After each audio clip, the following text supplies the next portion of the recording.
હવે આ પ્રશ્નની અંદર તમને એક્સ બાર આપી દીધેલો છે, એક્સ બાર બરાબર 20 આપી દીધેલું છે અને પ્રમાણિત વિચલનનો અનભિન્નત આગણક આપેલો છે. આગણક એટલે તમારે કેપ લખવાનો. શું લખવાનું? કેપ. હે ને? આગણક એટલે કેપ એટલે છેદમાં n-1 કરી દીધેલું છે તેવું. બરાબર? 4 આપેલો છે અને નિદર્શનું કદ આપણને આપેલું છે 10. અહીં આપણી પાસે બે નિદર્શ નથી, એક જ નિદર્શ છે.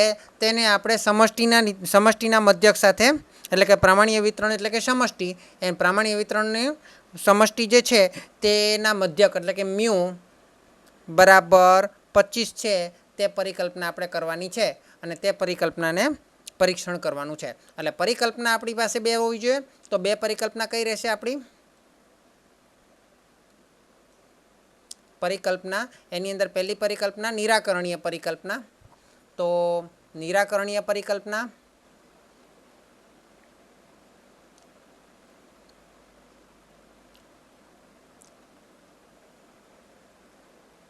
H0 બરાબર એની અંદર તો આપણે સરખું જ બરાબર નહીં લખાય, એની અંદર તો આપણે સરખું જ બતાવવાનું છે કે એક્સ બાર એટલે કે આપણો જે 20 છે અને મ્યુ છે એટલે 25 છે, આ બંને સરખા છે. એટલે કે પેલો જે એક્સ બાર 20 છે તે 25 જેવો જ છે, એટલે આપણો મ્યુ જે છે તે 25 છે એ એક્સ બાર 20 પરથી આપણે નક્કી કરવાનો છે. એટલે મ્યુ બરાબર 25 છે આપણે પરિકલ્પના થાય. અને વૈકલ્પિક પરિકલ્પના ફરીથી તમને કહું, H1 બરાબર મ્યુ જે છે તે 25 નથી. હવે તમે મને કહો કે નિદર્શ જે છે એનો મધ્યક તમારી પાસે 20 આવેલો છે, એક્સ બાર તમારી પાસે 20 છે, તો તમે કઈ રીતે કહી શકો કે મ્યુ જે છે એટલે કે સમષ્ટિનો મધ્યક છે તે 25 હોય? તમે કહી શકો? તમે આમાંથી શું નક્કી કરશો પ્રશ્ન પરથી કે નિદર્શનો મધ્યક એક્સ બાર જે છે તે 20 છે, તો સમષ્ટિનો મધ્યક તમે 25 કઈ રીતે નક્કી કરી શકો? આમાંથી તમારા મત મુજબ કઈ પરિકલ્પના સાચી પડશે, નિરાકરણીય કે વૈકલ્પિક?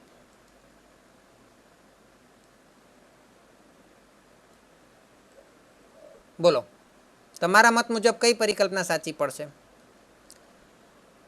નિદર્શ મધ્યક તો 20 જ છે, એના પરથી નક્કી કરવાનું છે કે સમષ્ટિ મધ્યક જે છે તે 25 છે અથવા તો 25 નથી. તમારા મત મુજબ શું 20 છે તો એને 25 કઈ રીતે કહી શકાય? કહી શકાય ખરા?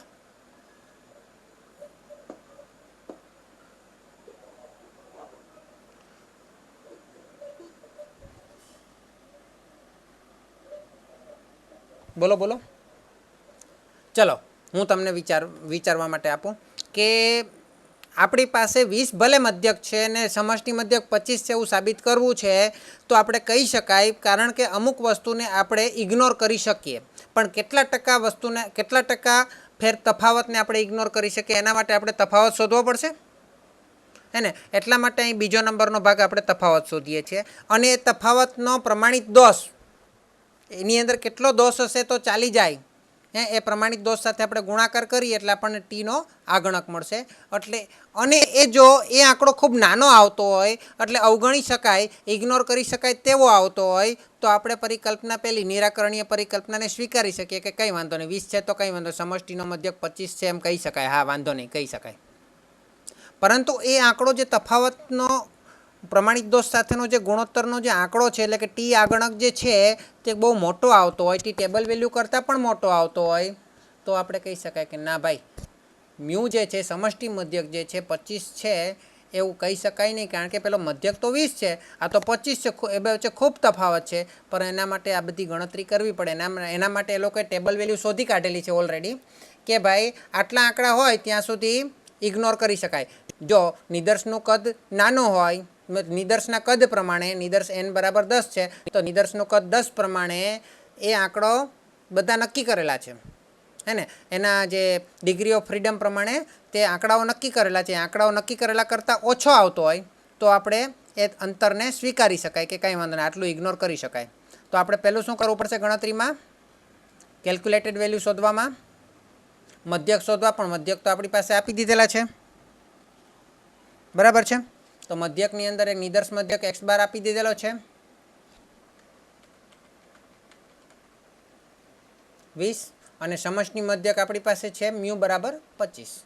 એના વચ્ચે તફાવત શોધવાનો છે બીજા સ્ટેપની અંદર. તો તફાવત આપણે શોધી કાઢીએ. તો તફાવત આપણો શું આવશે? તો તફાવત હંમેશા આપણે માનાંકમાં શોધશું, બરાબર? કે તફાવતમાં માઇનસને તો ઇગ્નોર કરવું જ પડે. એટલે મ્યુ માઇનસ એક્સ બાર કરો કે એક્સ બાર માઇનસ મ્યુ કરો, કોઈ ફરક પડતો નથી. પરીક્ષામાં ભૂલથી તમે એક્સ બાર માઇનસ મ્યુ કરી દીધું તો કોઈ ફરક નથી પડતો, ભલે બુકની અંદર મ્યુ માઇનસ એક્સ બાર આપેલું હોય કે એક્સ બાર માઇનસ મ્યુ આપેલું હોય. 25 માઇનસ 20 એટલે કે 5, અને 5નો માનાંક 5 જ આવશે. અને ત્યાર પછી તેનો પ્રમાણિત દોષ જોઈએ. તો પ્રમાણિત દોષ માટે તમે શું કરશો? પ્રમાણિત દોષ એક જ નિદર્શ માટે છે. તો તમારી પાસે જે પેલો આગણક આપેલો છે પ્રમાણિત વિચલનનો, મેં તમને હમણાં સૂત્ર બતાવ્યું એ પ્રમાણે પણ ચાલશે. પ્રમાણિત દોષ સ્ટાન્ડર્ડ એરર કહેવાય જેને ઇંગ્લિશમાં, બરાબર વર્ગમૂળમાં એસ કેપ, વર્ગમૂળમાં એસ સ્ક્વેર કેપ, કારણ કે ત્યાં વર્ગમૂળની અંદર છે, એસ સ્ક્વેર કેપના છેદમાં એન. હવે એસ સ્ક્વેર કેપ, હવે એસ સ્ક્વેર કેટલું છે? એસ 4 છે, એનો સ્ક્વેર તમારો કેટલો થશે? 16 થશે. અને પાછું વર્ગમૂળ કરશો એટલે આમ તો 4 જ આવશે. એટલે 16 ના છેદમાં એન 10. 16નું વર્ગમૂળ અથવા તો 16 ભાગ્યા 10 કરો એટલે 1.6, એનું વર્ગમૂળ કરો તો પણ તમારો આન્સર આવશે. એટલે 1.6નું વર્ગમૂળ કેટલું આવશે? બોલો, 1.26 જેવું આવે છે?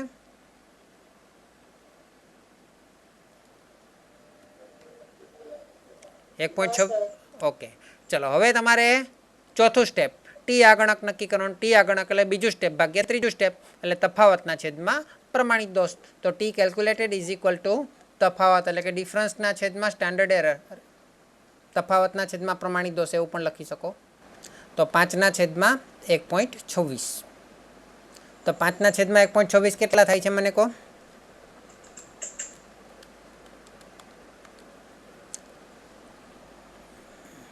3.97. હવે પોઈન્ટ પછી આપણે ઓછા આંકડા લઈએ એટલે આટલો ફેરફાર આવે. જો તમે 1.6નું વર્ગમૂળ કરો, 1.6નું વર્ગમૂળ કર્યું તો તમારો 1.2649 આવે છે. અને તમે 1.2649 કરશો તો તમારા જવાબ વધારે નજીક આવશે, 5 ભાગ્યા 1.2649 એટલે 3.9529. હે ને? તમારો જવાબ શું આવ્યો? 3.9529. હવે આ તમારો ટી આગણક આવ્યો. હવે તમારે ટી ટેબલ વેલ્યુ શોધવાની છે. તો ટી ટેબલ વેલ્યુ માટે તમારે એક તો ડિગ્રી ઓફ ફ્રીડમ નક્કી કરવાનું, અને ત્યાર પછી તમે ટી ટેબલ વેલ્યુ શોધી શકો. તો ડિગ્રી ઓફ ફ્રીડમ શું આવશે? 10 છે એટલે 10 - 1.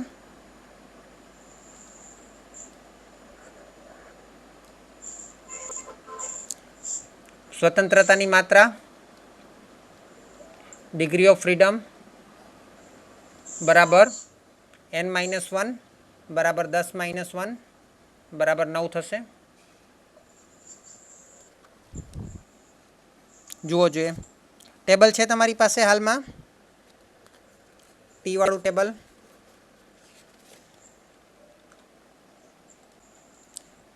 ટી ટેબલની અંદર તમારે 9 જોવાનું છે, અને 9ને કોલમમાં 9ની અંદર તમારે છેલ્લેથી ત્રીજું 0.05ની 0.05નું જોવાનું છે. એટલે ટી ટેબલ વેલ્યુ કૌંસમાં degree of freedom is equal to 9, અને પેલું 0.05માં જોવાનું છે. એટલે કેટલા આવ્યા? 0.262 આવ્યા. અચ્છા, હવે આપણે નિર્ણય આપવાનો છે. તો નિર્ણય આપતા પહેલા આપણે પહેલા સરખામણી કરવી પડશે. સોરી, 2 0 પોઈન્ટ નહીં, 2 પોઈન્ટ કરેક્ટ. ઓકે, તો નિર્ણય આપતા પહેલા આપણે શું કરવાનું? સરખામણી કરવાની. તો સરખામણી કરીએ. કંઈ ના કહ્યું, કંઈ ના કહ્યું હોય તો 0.05 એટલે 5%. હે ને? 5%ની સાર્થકતાની કક્ષાએ. તો નિર્ણય આપતા હા તો 0.01 પણ આવે, મોટાભાગે 0.01 અને 0.05 આવે, ક્યારેક 0.02 તો લગભગ જ આવે. ચલો તો નિર્ણય આપણે આપીએ. તો પહેલાં આપણે શું લખીશું? ટી કેલ્ક્યુલેટેડ વેલ્યુ કેટલી આવી? 3.9529 અને ટેબલ વેલ્યુ 2.262 બરાબર છે. એટલે ટી કેલ્ક્યુલેટેડ વેલ્યુ જે છે તે ટેબલ વેલ્યુ કરતાં વધારે છે અને વધારે હોવાથી અવગણી શકાય તેવું નથી, ઇગ્નોર કરી શકાય તેવું નથી. આ જે તફાવત છે 20 અને 25 વચ્ચેનો, એ તફાવત અવગણી શકાય તેટલો નથી, ઇગ્નોર કરી શકાય તેટલો નથી. અને તેથી આપણે નિર્ણય શું આપીશું કે પહેલી પરિકલ્પના જે નિરાકરણીય છે તે સ્વીકાર્ય નથી. હે ને? એટલે HO અસ્વીકાર થાય છે. એટલે કે H1 સ્વીકાર થાય છે. ઉપર લખવાનું 5% સાર્થકતાની કક્ષાએ. હે ને? 5% સાર્થકતાની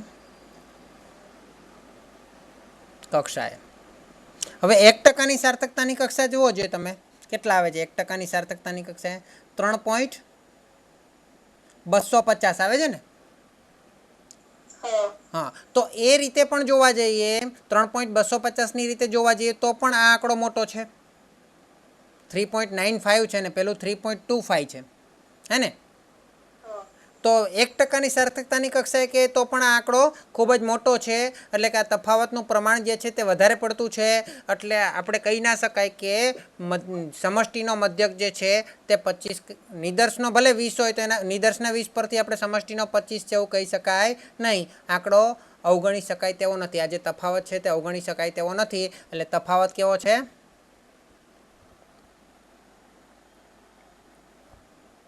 સાર્થક છે. તફાવત વધારે છે, સાર્થક છે, અસાર્થક નથી. બરાબર છે?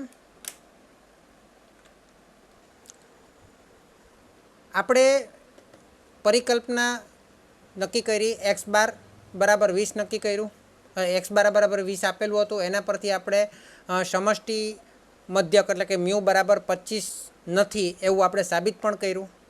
પરંતુ ક્યાં માનો કે આ સમષ્ટિ 25ની જગ્યાએ 24 આપેલું હોતે તો, 23 આપેલું હોતે તો, 18 આપેલું હોતે તો, 16 આપેલું હોતે તો, 14 આપેલું હોતે તો કયું સાચું ઠેરતે?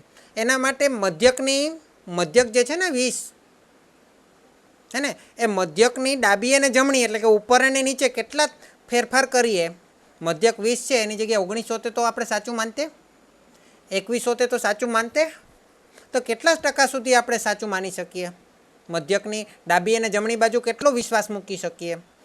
હે ને? તો એની ડાબી અને જમણી બાજુ જેટલો વિશ્વાસ મૂકી શકીએ એને વિશ્વસનીય સીમા કહેવાય. શું કહીશું આપણે એને? વિશ્વસનીય સીમા. હે ને? હવે જો આપણી આ જ સૂત્ર જે છે, આપણું જે ચોથું ટી આગણકનું સૂત્ર છે, એ સૂત્રમાં હું થોડો ફેરફાર કરું છું. હે ને? એ સૂત્રમાં હું થોડો ફેરફાર કરું તો આ ટી કેલ્ક્યુલેટેડ છે એની જગ્યાએ આપણે ચોક્કસ જે કિંમત આપણને ટેબલ વેલ્યુ આપેલી છે ને બુકની અંદર, એટલે સ્ટેટિસ્ટિકલ ટેબલની અંદર, એ ટેબલની અંદર જે આપેલી છે ને એ મૂકી દઉં કે એ આપણને, એ તો એની અંદર તો આંકડા ચોક્કસ જ છે, ખાતરી કરેલા આંકડા છે કે આટલું હોય તો બરાબર કહેવાય. તો ટી કેલ્ક્યુલેટેડની જગ્યાએ હું ટેબલ વેલ્યુ મૂકી દઉં છું. ધ્યાન આપજો, બહુ જ અગત્યનું છે. આપણે વિશ્વસનીય સીમાઓ વિશે શીખી રહ્યા છીએ. બરાબર ડિફરન્સના છેદમાં પ્રમાણિત દોષ, એ સૂત્ર બેઠું લખું છું મેં. શું કર્યું? ધ્યાન આપજો. હે ને? હવે ડિફરન્સના છેદમાં પ્રમાણિત દોષ મેં લખ્યું છે. હવે ટી ટેબલ વેલ્યુ જે છે, આપણે ડિફરન્સ જોઈએ છે તો સ્ટાન્ડર્ડ એરરને હું બરાબરની ડાબી બાજુ લઈ જઈશ. હે ને? તો ટી ટેબલ વેલ્યુ જે છે એને ગુણ્યા હું સ્ટાન્ડર્ડ એરર કરીશ, કારણ કે ટેબલ વેલ્યુ તો આપણને નિશ્ચિત આંકડો છે. એના પરથી આપણે આગળ જવું હોય તો એના પરથી આપણે ડિફરન્સ પર જવાય. બરાબર છે? હવે હું આગળ પાછળ જોઉં છું, આગળ પાછળ લખું છું. ડિફરન્સ બરાબર ટી ટેબલ વેલ્યુ ગુણ્યા પ્રમાણિત દોષ એટલે કે સ્ટાન્ડર્ડ એરર. આ આપણને શું મળે? ડિફરન્સનો એક આંકડો મળે કે આટલો ડિફરન્સ હોય તો ચાલે, બરાબર ને? તો ટી ટેબલ વેલ્યુ આપણી કેટલી હતી? 5%ની સાર્થકતાની કક્ષા એટલે બંને બાજુ 2.5%, અને બંને બાજુ 2.5% એટલે આમ જોવા જઈએ તો 100માંથી 5% બાદ કરીએ તો 95%ની વિશ્વસનીય સીમા આપણે જોઈતી હોય તો આ રીતે મળી શકે, હે ને? તો ટી ટેબલ વેલ્યુ આપણી કેટલી આવેલી? 2.262 ગુણ્યા સ્ટાન્ડર્ડ એરર. તો સ્ટાન્ડર્ડ એરર આપણું કેટલું આવ્યું?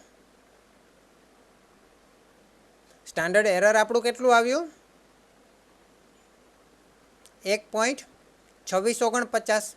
1.2649.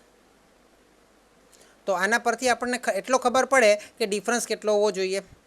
તો કરો જોઈએ 2.262 ગુણ્યા 1.2649. 2.262 ગુણ્યા 1.2649, હે ને? એટલે 2.8612 એવું કંઈક આવે છે. 2.8612, હે ને? હવે આના પરથી તમે એમ કહી શકો કે મધ્યક આપણો 20 હતો, તો 20માંથી 2.8612 બાદ કરો અને 20માં 2.8612 ઉમેરો, હે ને? એટલે આપણો મધ્યક કેટલો હતો?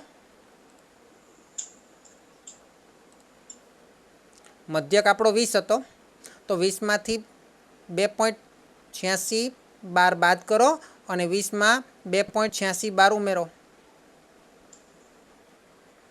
પહેલાં હું થોડું પ્રેક્ટિકલ સમજાવું છું, પછી હું સૂત્રમાં જઈશ. તો એટલે અહીંયા તો મને 22.86 મળે છે, હે ને? અને ઉપર કેટલું મળે છે? 25.72, હે ને? અરે 25.72 ક્યાંથી? સોરી, 20 માઇનસ 2.8612 એટલે 17.13. 17.13 મળે છે બાદ કરતા.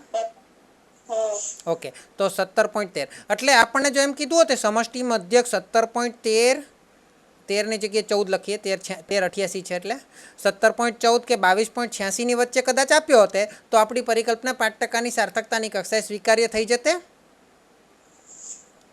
પરંતુ 22.86ની જગ્યા 25 આપી દીધું છે, તો ક્યાંથી 5%ની સાર્થકતાની કક્ષાએ પરિકલ્પનાનો સ્વીકાર થાય? તો આજે 17.14થી 22.86ની વચ્ચે જો આપણો જવાબ આવતે તો આપણે 5%ની સાર્થકતાની કક્ષાએ પરિકલ્પનાનો સ્વીકાર કરતે. એટલે એમ કહી શકાય કે 17.14થી 22.86 આ બંને શું કહેવાય? વિશ્વસનીય સીમા કહેવાય. કઈ કહેવાય? સીમા. ઓછામાં ઓછું 17.14 સુધી કે વધુમાં વધુ 22.86 સુધી હોતે જવાબ, તો આપણી વિશ્વસનીય સીમા ગણાય. શું ગણાય? અને વિશ્વસનીય સીમા, હે ને? એટલે વિશ્વસનીય સીમાનું સૂત્ર કઈ રીતે બને આપણે જરા એ જોઈ લઈએ. ગણતરી આપણે કરી ને એ જ વસ્તુને થોડું પ્રેક્ટિકલી જોઈ લઈએ કે વિશ્વસનીય સીમાનું સૂત્ર તમને પૂછે તો કઈ રીતે બનાવશો. તો આ આપણે જે બનાવ્યું ને, ટી ટેબલ વેલ્યુ બરાબર ડિફરન્સના છેદમાં સ્ટાન્ડર્ડ એરર, એ સ્ટાન્ડર્ડ એરરને બરાબરની ડાબી બાજુ લાવ્યા એટલે ડિફરન્સ મળ્યો. પરંતુ ડિફરન્સ એટલે શું એ પણ તમને ખબર છે.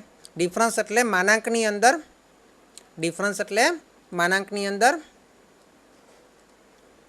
એક્સ બાર અને મ્યુનો તફાવત, એટલે કે મ્યુ અને એક્સ બારનો તફાવત લઈએ. અહીંયા આપણે મ્યુ તરફથી જોવાનું છે.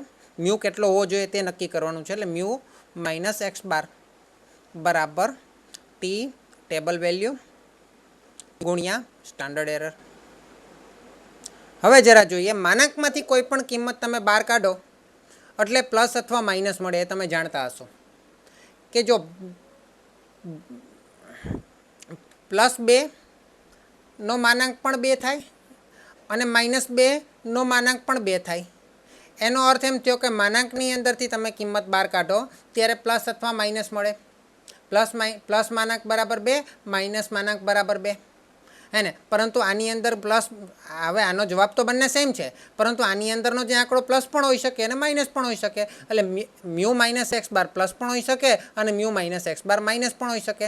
એટલે આપણે સમજીએ કે mu minus x bar plus હોય તો ટી ટેબલ વેલ્યુ ગુણ્યા સ્ટાન્ડર્ડ એરર અલગ આવે.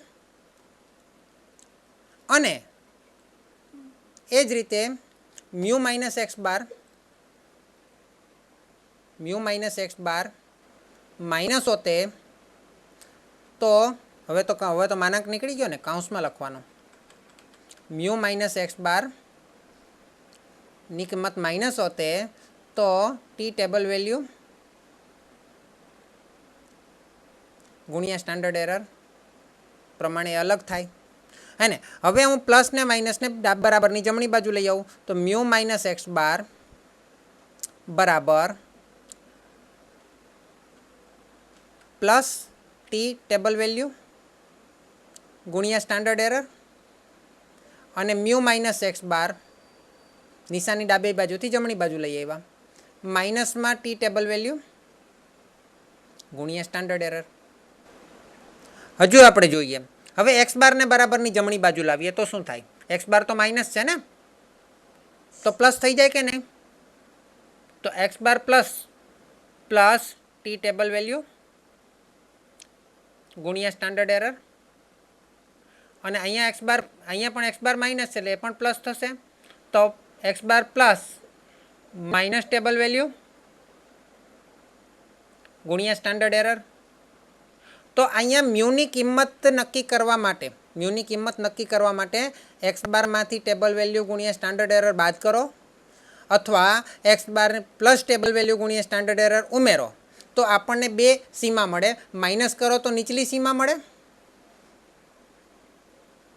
અને પ્લસ કરો તો ઉપલી સીમા મળે.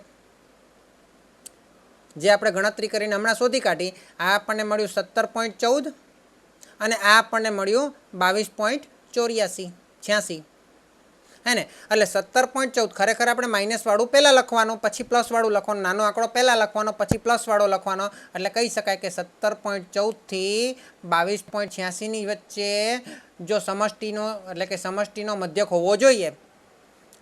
સમષ્ટિનો મધ્યક કોની વચ્ચે હોવો જોઈએ? 5%ની સાર્થકતાની કક્ષા મુજબ 17.14 થી 22.86ની વચ્ચે. એ આને કહીશું આપણે વિશ્વસનીય સીમા. અને ઉપર જે હમણાં સૂત્ર બનાવ્યું આપણે x bar minus T table value ગુણ્યા સ્ટાન્ડર્ડ એરર અને x bar plus t table value ગુણ્યા સ્ટાન્ડર્ડ એરર એ આપણું વિશ્વસનીય સીમાનું સૂત્ર છે. ક્લિયર?